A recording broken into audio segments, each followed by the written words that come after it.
Perkenalkan, nama saya Nikodemus Kilmas dengan NIM 2024 97017. Di sini saya akan membahas tugas saya yaitu review materi ketiga, matkul seismik refraksi dan transmisi.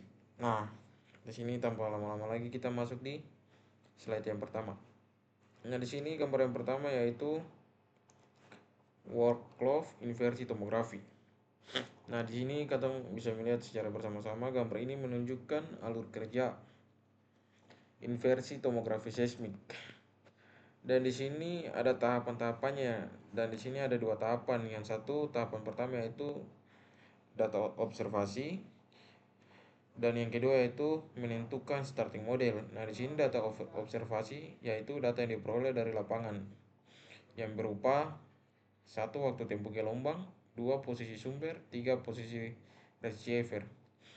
Dan yang kedua yaitu tahapan yang kedua yaitu menentukan starting model. Nah, di sini untuk membuat model awal kecepatan bumi atau kecepatan permukaan bumi.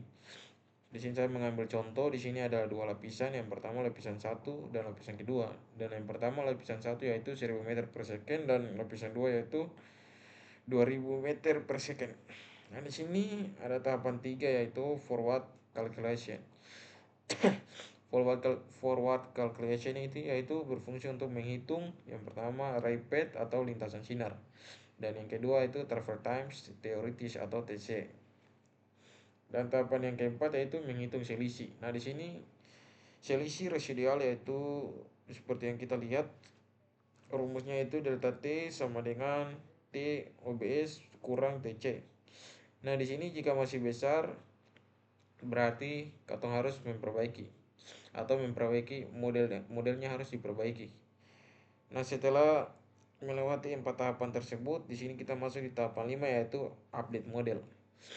Nah, di sini update model atau perubahan model yaitu rumusnya yaitu delta S sama dengan G pangkat T G tambah E pangkat 2 per I untuk memperbaiki nilai slowance. Nah, tahapan yang keenam yaitu iterasi. Iterasi yaitu proses berulang sampai hasilnya dari delta T sama dengan 0. Nah, dari tahapan tersebut kita masuk di tahapan yang ketujuh yaitu final model. Nah, final model yaitu untuk diperoleh model kecepatan terbaik yang sesuai dari data lapangan. Nah, kita masuk di gambar yang kedua. Gambar yang kedua yaitu menjelaskan tentang konsep-konsep dasar tomografi. Nah, di sini untuk gambar yang kedua di sini ada meliputi dua penjelasan. Yang pertama yaitu forward modeling.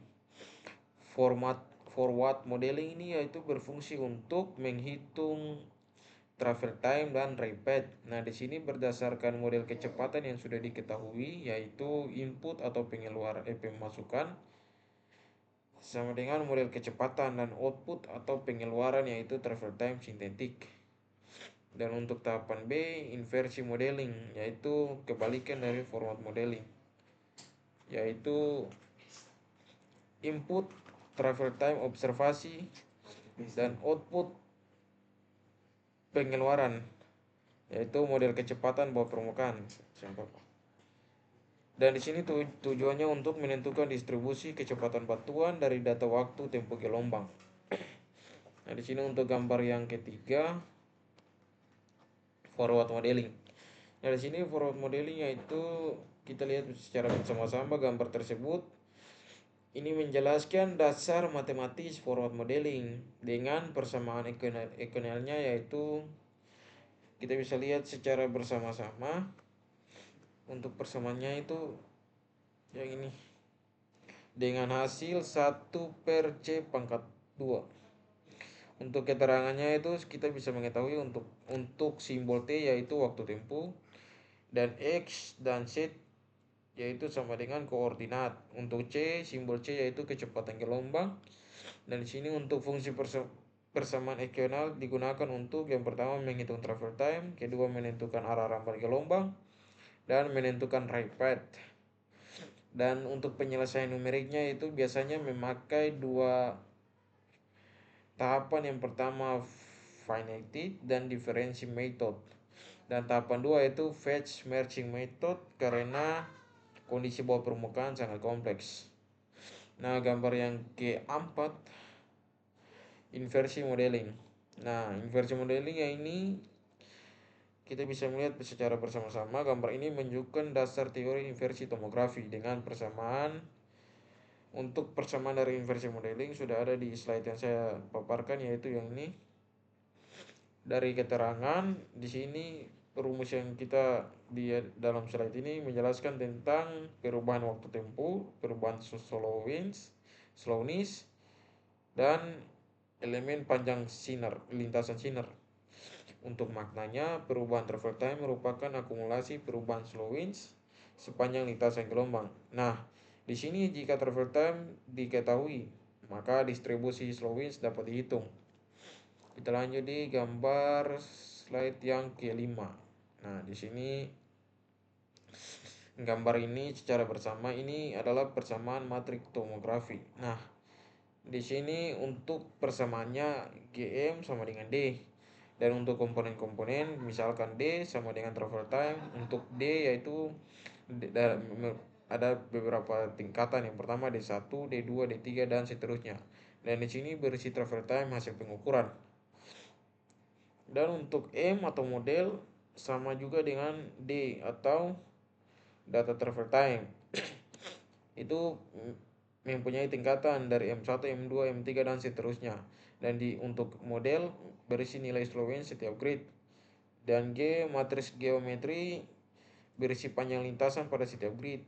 Dari sini saya mengambil salah satu contohnya seperti G sama dengan G11 berpasangan dengan G21, dan di sebelah G12 berpasangan dengan G22 dan seterusnya. Untuk makna fisiknya, setiap elemen GI J menunjukkan seberapa jauh sinar GI melewati sel KJ. Dan untuk slide yang ke-6, solusi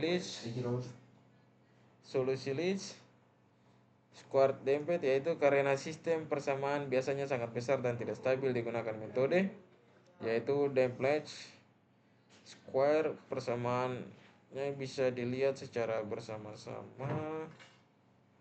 Nah, lanjut. Untuk fungsi damping yaitu mengurangi noise, menstabilkan solusi, mencegah overthink dan menghasilkan model lebih realistis.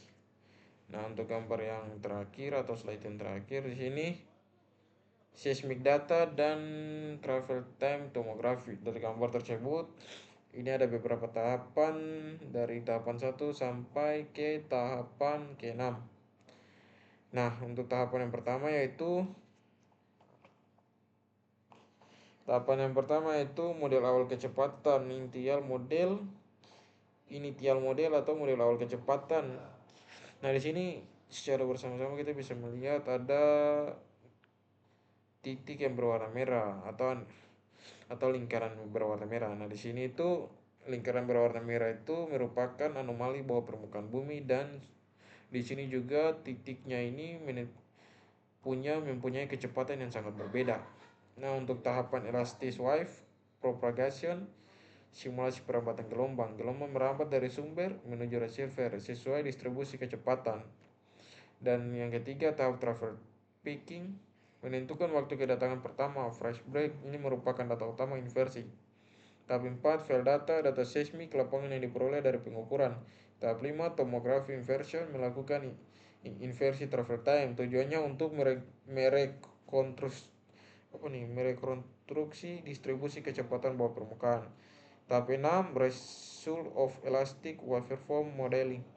Hasil akhir berupa citra tomografi dan warna merah menunjukkan zona anomali, kecepatan berbeda dari lingkungan sekitar. Untuk kesimpulannya, dari gambar tersebut menjelaskan uturan lengkap metode tomografi seismik refraksi dengan 1. Data travel time diperoleh dari survei lapangan. 2. Dibuat model awal kecepatan.